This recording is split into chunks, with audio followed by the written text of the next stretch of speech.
আসসালামু আলাইকুম, সবাইকে ঈদ মোবারক। আজকে ঈদের তৃতীয় দিন। তো ঈদের দিন কী কী রান্না করলাম এতদিন তো শেয়ার করতে পারি নাই, আজকে তোমাদের সাথে শেয়ার করব। তো এই তো এখানে পোলাও রান্না করলাম, সাথে ছিল রোস্ট। ঈদের দিন তো রোস্ট না হলে হয়ই না পোলাওর সাথে, তো এখানে রোস্ট রান্না করলাম। রোস্টের সাথে এখানে ছিল তরকারি, ছিল মুরগির তরকারি, ছিল ব্রয়লার মুরগি, আলু দিয়ে রান্না করলাম। এখানে টিকা ভাজলাম, এখানে হচ্ছে জর্দা সেমাই রান্না করলাম। তো এই সেমাইটা কে কে পছন্দ করো কমেন্ট করে জানাবা। তো আজকে হচ্ছে ভিজা সেমাই রান্না করি নাই, এগুলোই রান্না করলাম। এখানে সালাদ কেটে নেওয়া হয়েছে, সাথে আছে লেবু। এই তো সবাই খেতে বসলাম। এখানে আমি হচ্ছে গিয়া সব কিছুই নিয়ে নিছি। এখন হচ্ছে প্রথমে টিকা আর হচ্ছে গিয়ে মুরগির মাংস একসাথে মিলিয়ে নিব। আমার কাছে এভাবে খেতে অনেক বেশি ভালো লাগে। আর পোলাওটা একেবারে পারফেক্ট হয়েছে, ঝরঝরে ঝরঝরে পোলাওর সাথে মুরগির রোস্ট সাথে টিকি, আহা সেই ভাল লাগছে, সত্যি অসাধারণ হয়েছে। তো নিজের রান্নার প্রশংসা নিজেই করতেছি।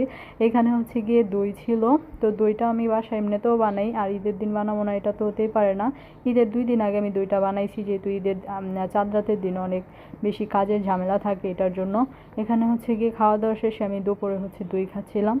তো এই হচ্ছে গিয়ে আমাদের ঈদের দিনের ব্যস্ততা। তো ঈদের দিন কিন্তু সকালবেলা এতটা ব্যস্ততার মধ্যে কাটে না, কিন্তু বিকেলবেলা প্রচুর ব্যস্ততার মধ্যে কাটে, বিশেষ করে মেয়েদের। সকালে ছেলেদের পেরেশানি যায়, আর বিকেলে হচ্ছে মেয়েদের রান্নাবাড়ি শুরু হয়ে যায়। তো এই তো আমি হচ্ছে দুপুরে খাওয়া দাওয়ার পর রিল্যাক্সে দই খাচ্ছিলাম। খাওয়ার পর এখানে আমি বরফি বানাইছি, এটা হচ্ছে গিয়ে খেজুর বাদাম দিয়ে একটা বরফি। এটা অনেক মজা হয়েছে, আমি ভাবি নাই এতটা মজা হবে। আমি ইউটিউবে ভিডিও দেখে এটা খেতে মন চাইলো, তারপর আমি এটা খেজুর আর বাদাম দিয়ে বানিয়ে নিলাম ঘরে। আসলেই অনেক মজা, এরপরে বানালে বেশি করে বানাবো, রেসিপিও শেয়ার করব তোমাদের সাথে। এখন তো খাবো রাতের বেলা আমরা কি খেয়েছিলাম। তো গরুর গোস্ত তো রাতে রান্না হয়ে গেছিল। আমরা হচ্ছে বাকরখানি দিয়ে গরুর গোস্ত খাচ্ছিলাম। তো বাকরখানি দিয়ে কে কে গরুর গোস্ত খেতে পছন্দ করো অবশ্যই কমেন্ট করে জানাবা। এটা কিন্তু পুরান ঢাকার মানুষ অনেক পছন্দ করে। তো আমি তো আগে কখনো খাই নাই, বিয়ের পর আমার শ্বশুরবাড়িতে এসে প্রথম খেয়েছি। যেহেতু আমার শাশুড়ি পুরান ঢাকার মানুষ, তো তারা হচ্ছে গিয়ে বাকরখানি দিয়েই রাতের খাবারটা খায়, গরুর গোস্ত দিয়ে, কুরবানির মাংস আর কি। এখন বলতে গেলে আমারও অনেক পছন্দের একটা খাবার, যে বাকরখানি দিয়ে গরুর গোস্ত। তো যাই হোক, একটা জিনিস খুবই মিস করি, সেটা হচ্ছে গিয়ে মায়ের হাতের চালের রুটি। চালের রুটি দিয়ে কিন্তু আমরা গ্রামে গরুর গোস্ত খেতাম।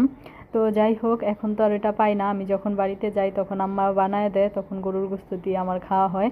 তো এইবার তো যেতে পারি নাই, কি আর করার। ইনশাল্লাহ আল্লাহ যদি রিজিকে রাখে, যখন যাব তখন খেতে পারবো চালের রুটি দিয়ে গরুর গোস্ত আর কি।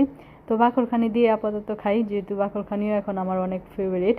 তো এই তো এই হচ্ছে কি আমাদের রাতের খাবার। আমরা বাসার সবাই এত দই পছন্দ করি, তো ঈদের দ্বিতীয় দিন আবারও দই বানাইলাম, তাই তোমাদেরকে একটু দেখিয়ে দিলাম। তো আশা করি আজকের এই ভিডিওটা তোমাদের অনেক ভালো লেগেছে। ভালো লেগে থাকলে প্লিজ ভিডিওটা শেয়ার